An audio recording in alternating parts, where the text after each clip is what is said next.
Pokemon Legends Arceus has been one of the most anticipated Pokemon games in years, and leading up to its release, many Pokemon fans were wondering, how good will Legends Arceus be? I'm sure you've seen people trash this game, as trashing Pokemon games has been a pretty popular thing the last few years, and if you were wondering, yeah, this game sucks. Okay, I'm only joking, but I have your attention now, don't I? Whenever a new Pokemon game comes out, I like to talk about it. I figured I'd get to making this video at Legends Arceus sooner rather than later, since I tend to lag on these sometimes. But first, a quick word from our sponsors, Opera GX. Opera GX is a web browser made for gamers, which I'm assuming you are, to give you more control and customization over your browser experience. With GX Control, you can limit the CPU or RAM that Opera GX uses, so you don't have to worry about that podcast you're watching in your other monitor causing you to lag or miss your BR shots in Halo. You can even go a step further and use the network limiter to limit Opera GX's bandwidth if you need to as well. Opera GX is free, and switching to it from your old browser is easier than you think thanks to the quick import tools to move over your browser history, bookmarks, and cookies. You can also import your favorite Google Chrome extensions on top of the extensions that Opera GX already offers. And for all you mobile users, Opera GX has you covered with GX Mobile on your mobile device that can connect to your desktop version as well if you want to. Opera GX is free to download, so make sure to use my link in the description to download Opera GX for free today to level up your gaming experience. So Legends Arceus really changed up the formula. Taking a look inside the game, wait a second. Taking a look inside the game to recap, we are in the past before Sinnoh became Sinnoh, as it was once known as Hisui. We're tasked with exploring the region to fill out the Pokedex for Professor Laventon, since at this point in Pokemon history, people were still pretty scared of Pokemon and they weren't really well documented, as we just started to learn more about them. Many instances early on detail this, with very few Pokemon even being in the Jubilite Village, your home base in the game, but that slowly grows thanks to some characters like this guy who really wanted a Wurmple, so you can give him one to make him so happy over a Wurmple that he named Eugene and then slowly evolves throughout the game. You're a member of the Galaxy Courts, which they kind of force you into being, otherwise they just say they're going to leave you out to die. This game is very harsh in that aspect, especially early on. And your main partner, Hikari, or Ray if you pick the other character, is also a member of the Galaxy Courts who has some Pokemon with them, and are also tasked to go research Pokemon like you are. Catching Pokemon in this game is a bit different from previous games, as while you could still engage in a battle and throw a Pokeball out of your bag like you normally would, you could also do something sort of similar to the catching mechanics in Pokemon Let's Go, where you just throw a Pokeball at it. You don't have to worry about motion controls, and you can even sneak up on certain Pokemon and get certain bonuses by hitting them from behind with the Pokeball, making catching Pokemon a bit easier. There's a few new Pokemon and moves too, as you can expect, my favorite being Basculogion I'm not going to be able to pronounce it, but the giant new Basculin thing, and Hisuian Samurott, since the Samurott line are one of my favorite starter Pokemon. There's Alpha Pokemon too, which have red-eyed, angry versions of Pokemon that try to attack you, like this Rapidash that really messed me up early on. And Alpha Pokemon aren't to be confused with Beta Pokemon like Archeops, we don't talk about you anymore here Archeops, you discount Aerodactyl, and Noble Pokemon, which are Pokemon that were struck by some sort of magical lightning and act like boss fights throughout the game.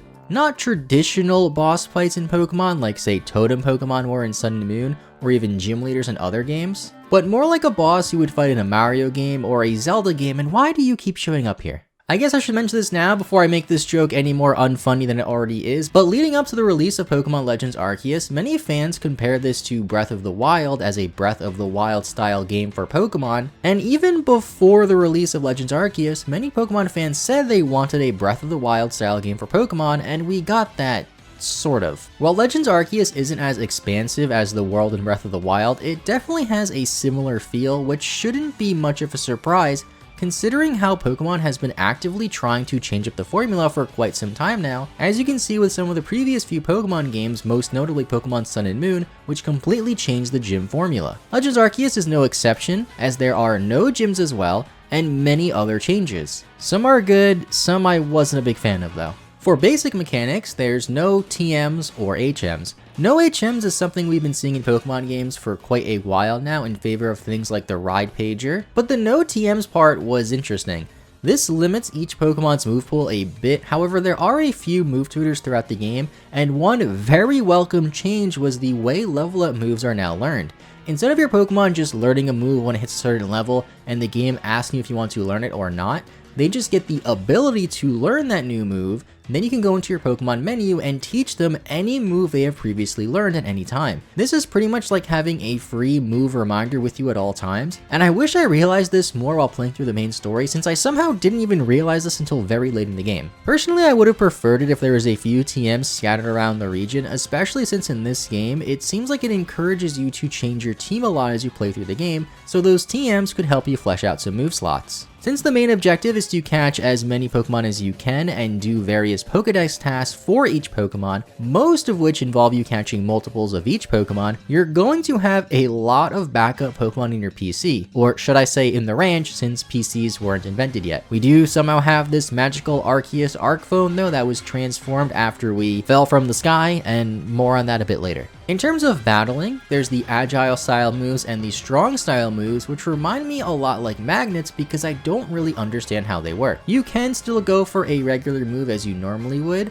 but basically, as the names would suggest, a strong style move is a powered up version of a move that you can use at any time, kind of like a much weaker Z move you can do multiple times. And an agile style move makes the move a bit weaker, but can allow you to attack multiple times in a row as it increases your speed. Strong style moves were great for taking out high level Pokemon that you needed to, and agile style moves were useful in important battles too, but more helpful when it came to catching Pokemon and not knocking them out. I don't think these mechanics would work too well in a competitive battling sense, which might be why this game doesn't have any online battling at all. It still has online trading, but it is weird to see a main series Pokemon game not have multiplayer battles, which is something that's been around in main series Pokemon games since Red and Blue.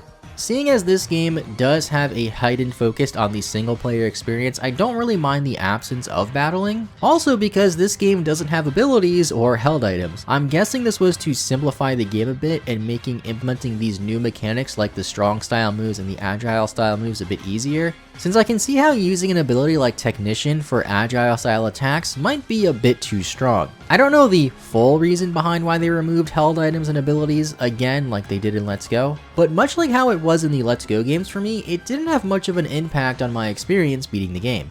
Another one of the new features added in Legends Arceus was crafting. You can craft Pokeballs and collect items in the wild in order to craft those. This was neat since collecting most materials for the Pokeballs gave you experience and was pretty easy to craft. There were times where I did feel like I was pretty low on Pokeballs, but finding new materials was never an issue and I never fully ran out. You can craft other items as well, like some medicines and that, but I found myself crafting Pokeballs above anything else. Now, like I said earlier, the main tasks with this game involve filling out the Pokédex and doing various other tasks to fill out your research. I might be in the minority when I say this, but I thought that this game made us catch a bit too many Pokemon, as there were multiple instances where I'd have to hold off on going to the next area just so I could get enough Pokédex points for Commander Silene to give me another star to unlock a new area. Maybe I was just going about this wrong, but if there is another game like this in the future, I would like it to be a bit more lax on the points needed for each star, and also have more towns to explore. I understand that Hisui is supposed to be a fairly new region that just saw its first settlers fairly recently, but I would have liked to see a couple of other towns or villages like the Jubilite village, since seeing new towns is one of my favorite parts of playing a brand new Pokemon game. Especially when these cities have some sort of big shopping mall like in Celadon City, as shopping in this game is limited to this one guy out in the field who sells you some of the basic items, and the Ginkgo Guild who sell you random items that aren't as useful. Speaking of the Ginkgo Guild, one thing I want to quickly touch on are characters like Volo of the Ginkgo Guild, who look very similar to modern characters you would see in the Sinnoh region. Some people even theorize that characters from other regions like Wally from Hoenn resemble characters in this game like Benny, but I don't really see those as much as I see the Sinnoh one. These Hisuian people must have really strong genes to have their descendants look just like them all these years later. I wasn't quite able to tell who Adaman and Irida were supposed to be ancestors of, who are the leaders of the Diamond Clan and the Pearl Clan respectively. They are of opposing tribes, but they don't hate each other exactly like you would see with Team Aqua and Team Magma in Pokemon Ruby and Sapphire, and neither of them are particularly evil. They each believe a slightly different variant of the almighty Sinnoh, with the Diamond Clan saying how Sinnoh represents time, and the Pearl Clan saying how it represents space. This is of course tying into Dialga and Palkia and ultimately Arceus. although neither of them were evil. I was sure that leading up to this game's release that one of them would be evil, or perhaps Silene, who looks a lot like Cyrus from Team Galactic, would be evil, but if anything, Silene was the most compassionate person towards you. It may not seem like it from the start, but trust me, she warms up to you. This is another thing that I really liked about this game. At the start, everyone was pretty skeptical towards you and didn't really know what you were up to, some of which even wanted to leave you out to die. But as the game progressed, the Galaxy Core and the people of Jubilife City in general slowly start to accept you more and feel more welcomed. And I don't want to get too deep into spoilers here, but if you know what happens towards the end, you know what I'm going to say here. And if you don't know, just keep playing. And then of course there's the graphics. While they aren't amazing by any means, they're just kind of okay. The trees look better than the ones in Sword and Shield, at least if that counts for anything, and overall this game does look better than Sword and Shield. I'm sure someone is writing a very funny and original comment about how Legends Arceus looks like a PS2 game as I'm saying this right now, because we're just so quick to forget what a PS2 game actually looked like. Some places were worse than others, most notably a lot of places with water, but overall the graphics were just kind of meh. Not amazing, and it does have its moments, but not the worst I've seen even on the Switch. Now, I'm not entirely too sure how long this game has been in development, but one thing that I think really benefited this game was offloading the Generation 4 remake Pokemon games in Brilliant Diamond and Shining Pearl to ILCA. I have a full video like this on Brilliant Diamond and Shining Pearl if you want to go check it out, but in the end I think it's awesome that we essentially got a remake and a prequel, sort of one of the most beloved generations in all of Pokemon in such a short amount of time as they released roughly 2 months apart. I'm sure very soon we'll be seeing completely legit leaks about Generation 5 remake since they are next in line now, and I hope other studios come to focus on making these remake games, perhaps ILCA comes back again even, or potentially even to make Let's Go style games, while Game Freak can focus on making other games akin to Legends Arceus. I don't think we'll see a new Pokemon game at the end of this year because of the release of Brilliant Diamond and Legends Arceus being so close, but this new Legends formula opens up just so much for Pokemon. Every other generation of Pokemon has so much lore behind their region too, and Pokemon that are largely unexplored, most notably with X and Y having the Great War thousands of years ago, and this poor Zygarde that the Pokemon Company just sort of threw to the side, as well as other regions like Johto having a deep history with Ho-Oh, Lugia, and the legendary Beast Trio. I'd even like to see a Generation 1 style game like this focused on the creation of Mew, or perhaps even focused on Professor Oak's youth when Kanto was assumingly more different than it is now. Since Legends Arceus started with us literally falling from the sky and bringing our cell phone, they could do pretty much anything they want. They can pick and choose which Pokemon get added and which don't, which get regional variants like we saw with Hisuian forms, and which starter Pokemon we pick. Another thing that I was a big fan of with Legends Arceus is the 3 starters were 3 older stars from previous generations. Now, as much as I like Pokemon games, I wouldn't be too upset if future Pokemon games follow this new formula of using old Pokemon as starters and not adding too many new Pokemon like we saw in Legends Arceus, as most of the new Pokemon were just regional forms and variations. I think the days of seeing 100 plus new Pokemon like we saw with Pokemon Black and White are long gone, and now we're going to see a lot more of older Pokemon that aren't super popular like Basculin get new forms or evolutions, as the majority of the Pokemon that got new forms in this game weren't super popular outside of Arcanine. In terms of the post-game, which I really don't want to spoil, there are a few things to do on top of the various other tasks given to you from people throughout Hisui. There's still so much more to the story after the credits roll for the first time, so if you only played through the credits and then stopped playing, I recommend loading the game back up and checking your minimap for the next task. I haven't even fully beaten the post-game as I'm recording this video, but so far I really enjoy it. Now with the story and basic mechanics all pretty much summed up, I have to say that I really enjoyed Legends Arceus. It seems universally liked among Pokemon fans and reviewers, and although I don't think this is the best Pokemon game ever made, it's still a very welcome addition to the franchise. It changed a lot for Pokemon, and in my opinion handled these changes in a mostly positive way. I even ran a poll in my community tab recently, and although this is a very small and skewed sample size, among the over 11,000 people who voted, only 2% voted that they didn't like the game, and about 1/3 of the people who voted didn't even play the game yet. This is a brand new take on Pokemon, which has been the whole point of this video, so if you're on the fence about getting this game, just keep that in mind. It won't be like older Pokemon games, and depending on what you like, that could be a good thing or a bad thing.